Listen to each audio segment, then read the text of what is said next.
Bonjour chers étudiants, j'espère que vous allez bien. Dans cette première vidéo consacrée à la morphosyntaxe, je vais essayer de discuter un peu avec vous du programme de ce module de morphosyntaxe, donc des différents types de subordonnées et plus précisément la subordonnée relative et complétive. Mais avant d'aborder ces subordonnées qui font partie de la phrase complexe, voyons d'abord ce qui différencie la phrase simple de la phrase complexe. Qu'est-ce qu'une phrase simple et qu'est-ce qu'une phrase complexe? C'est ça la question qu'on se pose dans cette introduction. Une phrase simple, bien sûr, c'est une phrase qui comporte un seul verbe conjugué. Exemple, le bébé pleure. Le verbe, c'est le noyau de la phrase. La phrase simple comporte généralement un SN et un SV. SN veut dire syntagme nominal. Le syntagme, bien sûr, c'est un ensemble d'éléments. Donc, syntagme nominal et syntagme verbal. SV veut dire syntagme verbal.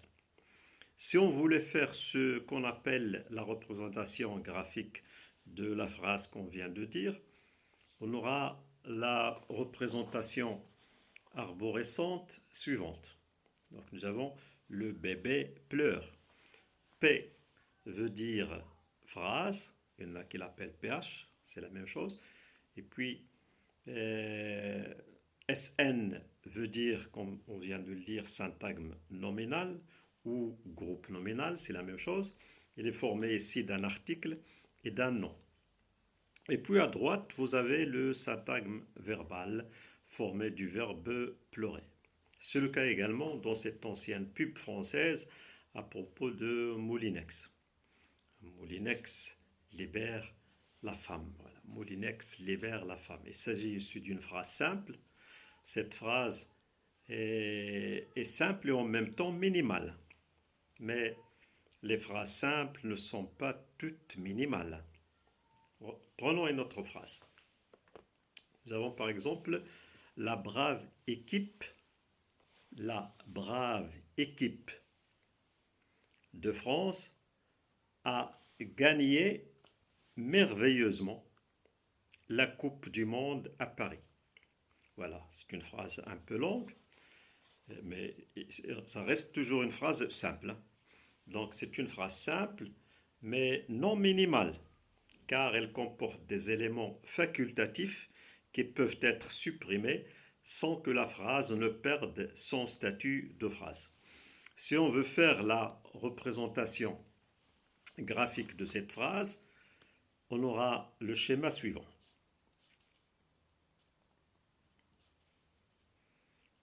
La brave équipe de France, etc. Tout ça, c'est syntagme nominal. A gagné merveilleusement la Coupe du Monde de football, il s'agit d'un syntagme verbal. Et à Paris, c'est un syntagme prépositionnel. La phrase minimale sera donc l'équipe de France a gagné la Coupe du Monde. La notion de sujet et prédicat a été bien sûr conçue par les Grecs. Déjà, ça fait longtemps. Donc, pour Aristote, en effet, la phrase est constituée d'un sujet ou d'un thème et d'un prédicat, c'est-à-dire ce qu'on dit à propos du thème. Même si Aristote n'est pas allé plus loin, il faut noter qu'on garde encore de nos jours presque la même distinction qu'il a déjà établie. Pour reprendre ce qu'on disait tout à l'heure, il existe donc beaucoup de phrases simples, verbales, mais il en existe qui ne comportent pas de verbe. Il s'agit de ce qu'on appelle les phrases averbales. Averbal, A veut dire privation. Exemple, silence. Exemple, écouter, etc. Parfois, la phrase sans verbe est composée d'un thème et d'un prédicat. Cela veut dire que je dis quelque chose de quelque chose comme on l'a déjà dit. Donc ce genre de phrase averbale ou nominale se trouve particulièrement dans les titres de journaux télévisés, par exemple. Voilà, vous avez des exemples, chute de neige, victoire de l'équipe marocaine, etc. Ou bien, comme vous voyez dans ces images, dans certains titres qu'on trouve dans la presse écrite. Nicolas Sarkozy, voilà, Nicolas Sarkozy dans le piège de la surenchère, etc. Ou dans cet autre article, inondation, une semaine à haut risque, etc. Inondation de points, une semaine à haut risque. Là, il n'y a pas de verbe. Bien encore, le Maroc, premier exportateur arabe vers le Brésil en janvier, etc. On remarque l'absence du verbe dans tous ces exemples. Donc, pour récapituler, une phrase simple correspond à une seule proposition, c'est-à-dire à un énoncé indépendant qui se suffit à lui-même. Au contraire, une phrase complexe correspond à deux ou plusieurs propositions.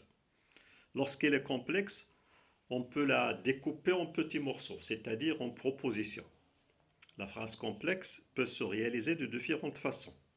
D'abord par juxtaposition, puis par coordination et également par subordination.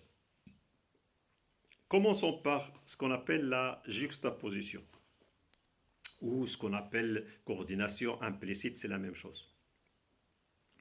Bien, ce terme de juxtaposition vient du verbe juxtaposer, qui veut dire mettre ou poser l'un à côté de l'autre. Il s'agit donc de phrases indépendantes, disposées l'une à côté de l'autre en utilisant la ponctuation, soit une virgule, soit deux points d'explication, etc. Bon, un exemple. Euh, Vous n'êtes point gentilhomme, vous n'aurez pas ma fille. Ça, c'est une phrase de Molière.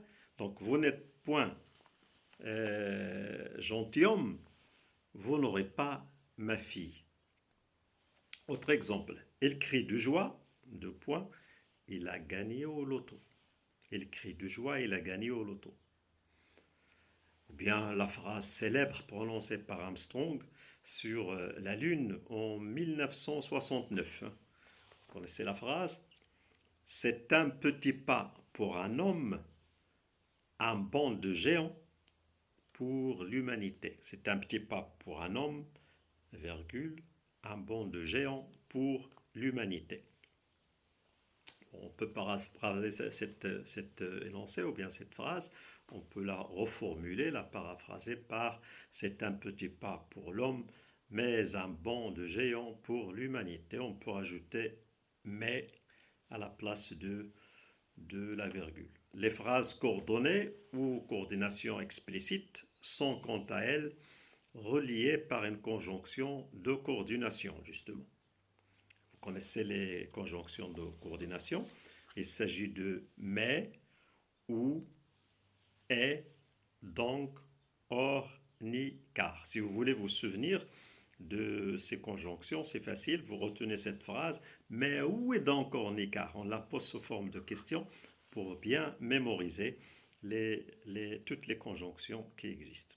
Les conjonctions de coordination, bien sûr. Mais où est donc or, ni, car?